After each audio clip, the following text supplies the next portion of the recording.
like you're doing a fine job. I mean, you're still here. You're already, like, practically as good as the last guard we had.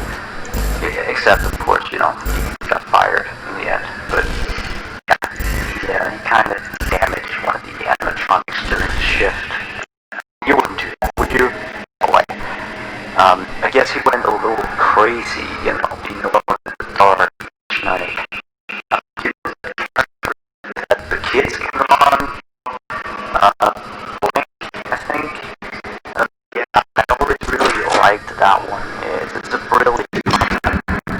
Yeah, the suit is made out of some special plastic stuff, I think, that the kids can come in and, you know, grab a crayon and start drawing on his head or his arms. Some of the others here think that he looks a bit scary, that whole security guard thing.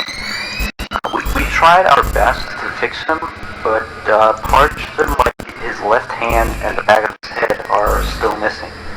But the kids don't really seem to mind it, you know, so it's not a major issue.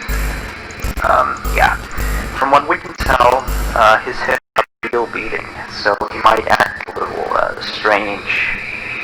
Like, he sometimes tried to get into the office through the window. He managed to crack the glass slightly once. Yeah, if he leaves the drawing room, just shut the window door so he doesn't break the glass. Those old ones couldn't really see glass very well. By the way, we're expecting more customers over the course of the next days, so next week we may need you on the day shift too, if you're up for it. Well, anyway, have a good night.